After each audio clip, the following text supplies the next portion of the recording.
Olanlara meğle esselamu aleyküm. Şu gün 30 yaşadım. Mutlak bilirsiniz.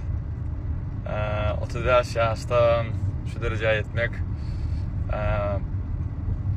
birliğimde asıl vapşe yoktu da şu dağıtlar şunca dereceye yetip olur. Öz gücüm bilen, öz kellen bilen, öz üçüncülüğüm bilen. Allah cana 100 bin şükür ediyen 1991 yılda Aşkıva şekerine, Krasna Kras'ın raddomuna Ecemcan dünya indirdi. Birinci açır Ecemcan'ı otlamalı. Ecem'e sağ olsun. Şunyanak yigit yetiştirenle. Burada bir lak geçetim geliyordu. İşte durmuşta neyi oluyordu? Kıyınçılık yağdaydı, yaşlı türmede otururken. Daha az vaktimiz, az oturuyorduk da Ecemcan ne mi diyordu? Oğlum hiç sen oğurluk etme, ağırlama. Birinin oyunu bork edemedi de şu dayda.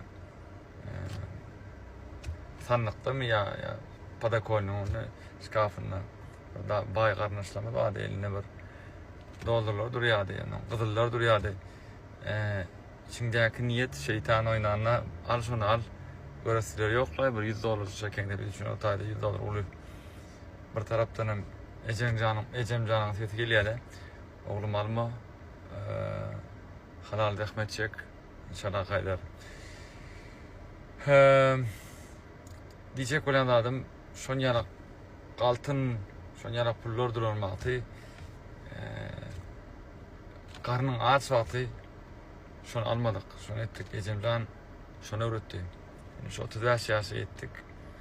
Şol sapağımız bilen durmuşta, bizneste hiçbirinin hakkını yemedim. Hiçbirinin göğüne değmedim. Belki birinin göğüne değgen morsam bağışlarsam.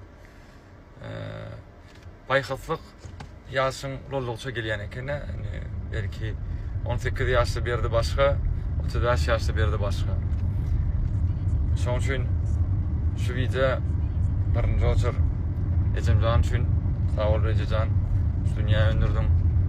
Şu durmuşa getirdin. Şunyanak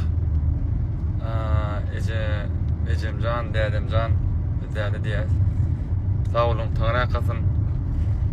Şunya bilim verdiniz, baykaslık verdiniz, halallık yoldan gitmeni öğrettiniz. Son için ben size ömrüm ötünce borçlu.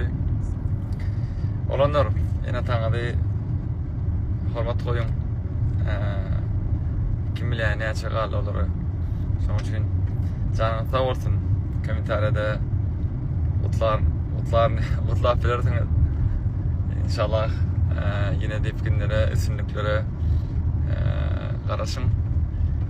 Netip olsa ulu planlar var. 2 yıl Amerika'ya çıkmak, maksat bağlarına, Amerikan bağlarına, Avrupa bağlarına çıkmak.